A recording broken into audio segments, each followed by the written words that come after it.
Mark. Yeah, man, for sure. It's been a minute. It must have been Occupy back in 2011. Although I feel like just being around the Haytime, being in the community, doing work out of that space, I think we probably ran into each other before then. So, but yeah, definitely a lot going on these days. Yeah, there's a whole lot going on these days and everything. Why do you think it's so important to be an activist in this day and time? Like I said, we just touched on some of the things that happened in the past, and I know that you are one of those people that believe that sometimes we got to shake it up. We might not even need the two-party system. We might need to be trying to find some other people. And I believe you're probably a fan of AOC because she's definitely been one that, while she may be labeled as a Democrat, I don't know that I would necessarily consider her an overall Democrat in the traditional sense of the word. Yeah, absolutely. I mean, this period of the rise of the ultra-right and the exposed contradictions of the Democratic Party, I think really speak to that in our communities and in our states and in our workplaces, in our schools. We got to build our own independent organizations to fight around the issues that are most impacting us, whether that's police brutality or whether that's your rights on the job and getting paid $15 an hour, or whether that's the right to health care or a clean and safe environment. I mean, these issues, we see both of these corporate parties really, both of the corporate parties have their own interests, and we as the people, the vast majority of people are independent, and we see that there is a rising tide, in this country of workers actually organizing on the job. I was just reading a report from 2018 talking about, all these education workers starting in West Virginia, then in Kentucky and in Oklahoma and in North Carolina, going on these rolling statewide strikes, raising up issues of public education and defending education workers, and hotel workers that organize all over, and hospital workers that have been going on major strikes, Google workers, all kinds of workers that are really, last year there was more workplace strike activity than there had been in decades, and the amount of organizing that's happening is definitely on the rise in response to this growing antagonism from both of the ruling parties that aren't speaking to the needs of the people, but are only speaking to these talking points.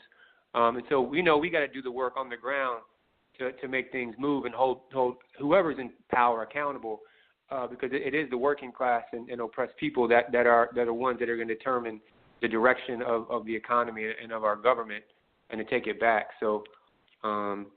But yeah, there's definitely, I know you all probably had heard about one of the major things I'm really stoked about right now is, as you all probably have heard, teachers all across the state and education workers, bus drivers and custodians and students in their community are calling out of schools, are taking a personal day. And so far, I believe 21 school districts across the state have indeed canceled school for the entire day in response to the mass call-outs, because education workers are saying enough is enough.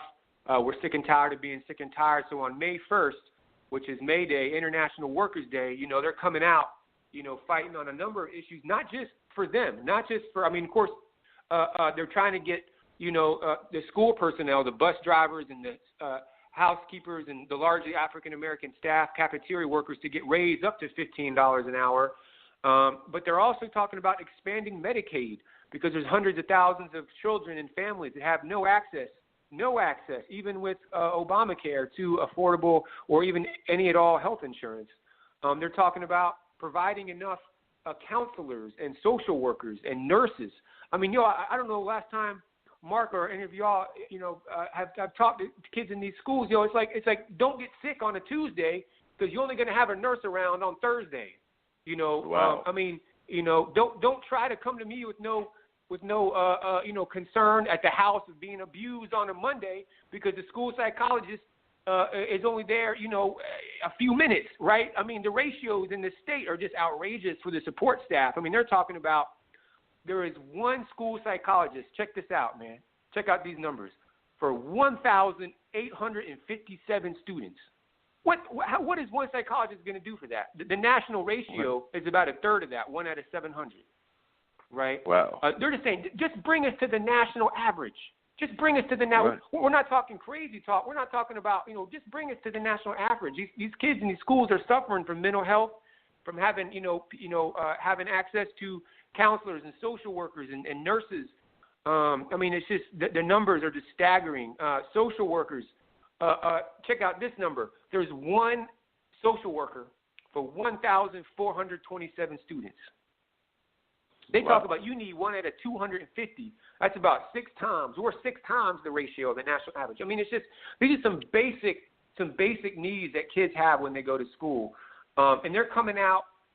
They're fighting for it. They're talking about state retiree health benefits that the General Assembly eliminated a few years ago. The Republican supermajority. They took away. You probably know, if you know anybody that's a school teacher, you probably know they took away compensation. If you got a master's degree, you don't get nothing now for that. So they're just losing teachers left and right because of this disrespect and these very difficult conditions. And they're just saying, bring us up, take care of our students and our communities. And they're going to be out there in Raleigh at the state legislature on May the 1st, and I'm going to be with them.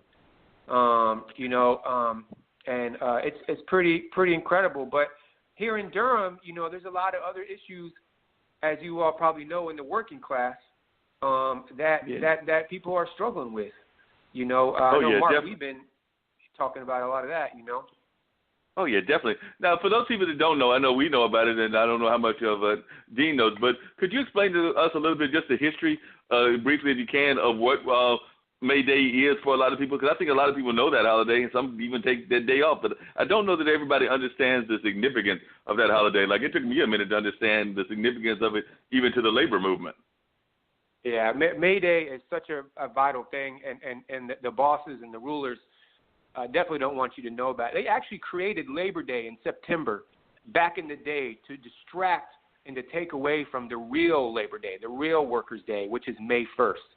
And that comes out of the history of the struggle of workers. Actually, in the late 1800s, workers were fighting for an 8-hour workday. This is when people would work 10, 20. I mean, people are still working 20-hour workdays, right? But at least if you're an hourly worker, you're supposed to get paid overtime, right? And back in the day, of course, you didn't get that. All the laws that we have on the books, workers had to fight for. And so workers died in 1888 in Chicago. You might have heard about the Haymarket Massacre, where they were fighting for a paid daily paid, week and a half, hour and a half after you work 40 hours a week. You should be able to work 8 hours in a day, sleep 8 hours in a day, and do 8 hours in a day what you wish, right? That's how your day should be. But, of course, the companies and the corporations work us to the bone, and they still do. But May Day was born out of that, and May Day also was raised up in the early 1900s when women workers were fighting for bread and land and peace in Russia. Actually, they went on strike. People don't know this, but the Russian Revolution was actually led by women strikers on May Day, right? It's an international day around the world. I mean, you'll see in India millions of workers, in Cuba millions of workers. You'll see all over the world, in Africa and Asia and Latin America, where the rulers want you to think that there is no struggling working class, where the oppressed people aren't building their own unions, building their own organizations, fighting these multinational corporations, fighting their own government. There is major. I mean, if you look it up, go to May Day, Sri Lanka. Just choose any country, and I guarantee you'll see massive demonstrations all over the world setting up. It's International Workers' Day, and so we've been trying to revive it in this country for the past 10 or so years. Back in 2006, the immigrant workers actually brought it back when they were trying to pass the Sensenbrenner bill, which would make it a federal crime to assist anybody that was an undocumented immigrant. They walked out, and millions of workers all over the country, including in restaurants and slaughtering house, meatpacking facilities in North Carolina, but all over Chicago, L.A., all over the country, walked out and brought back May Day in a big way to this country. And we're still continuing to try to revive that today. And the teachers are bringing it back in a big way. So glad that they're going out on May 1st. But there's other struggles. There's going to be a march in the evening, which I can talk about later, on May 1st in Durham as well. But it's such an important day. Yeah, it's definitely an important day and things of that nature. Now, it seems to me, like I said earlier, that we seem to be going back in a more positive direction with the struggle and everything. I know Reverend Barber's putting together the Poor People's Campaign and things of that nature. And, of course, like you mentioned, many years ago, well, not that many years ago, but, it seems like ancient history, but it wasn't that long ago, we had Occupy. But it seems to me that this force of what's going on now seems to be even more organized than Occupy was. Because I know one of the complaints about Occupy was that it galvanized people like kind of the Brexit movement did in Europe and everything, but then it kind of petered out. But this movement looks like it's not going to peter out anytime soon. I mean, this is even a movement that has elected some people in Congress that probably wouldn't have been elected in the past. I'm thinking about like the two Muslim sisters, as well as AOC, and I'm thinking about some of the other folks that have gotten in office that are, like I said, while they may claim the Democratic title or the Democratic label, I don't know that they would necessarily be true Democrats, because I think at least one or two of them even call themselves Democratic Socialists. Yeah, that's right. Yeah, no, I mean, there's been waves. I mean, and of course the Black Lives Matter movement really kind of lifted up in a major way and really did seek to build organization, in the communities. There's been waves of struggle, over the last, 5 or 6 years that have pushed the whole electoral system and the corporate class and the police and the governments to the needs of the people.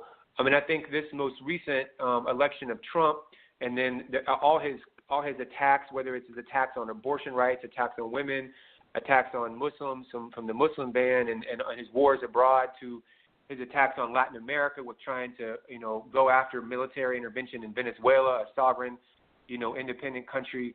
All these attacks on the people, his major, tax cuts that have, just really given billions and billions of givebacks to the most wealthy corporations. And while a lot of workers are fooled that they're getting money on their checks, in the end of the day, you're really getting a short end of the stick. And there's just any social program you're talking about, this regime has gone after and tried to cut back. And then tries to spin it as if he's helping working people. It's just really incredible. The amount of they say that unemployment records are low. That's because the number of people that aren't even counted, the number of permanently discouraged workers that are no longer even applying for unemployment because they've been unemployed for so long, it's in the tens of millions. And so that number of people is not even counted in the unemployment numbers when Trump talks about, look, we're back to 3-4% unemployment records. It's like, you're not talking about prisoners. You're not talking about, the tens of millions that are off the books. You're not talking about this whole swath of the population that he just writes off like we don't exist, right? And I think people see that in our communities and want more. And I've realized the only way is by us organizing, building power. But we have to build not only locally but also nationally, and so I think more of that is happening as these movements kind of evolve and do elect people. But it can't just be about electing people. It's got to be about building power to hold them accountable and really make real transformative change. And that's what we're trying to raise up on May Day in Durham. We're going to be marching through East Durham to the police headquarters. The North Carolina Poor People's Campaign has signed on, the Fight for 15, the National Domestic Workers Alliance, We Dream in Black. My union, I actually am an organizer with the North Carolina Public Service Workers Union, UE Local 150. We organize city workers and state workers, a lot of mental health workers up in Butner that live in Durham, NC Central housekeepers and groundskeepers. I was over at NC Central today rapping with some of the housekeepers about them coming out because they're fighting for safety issues and their health care is getting stripped from them.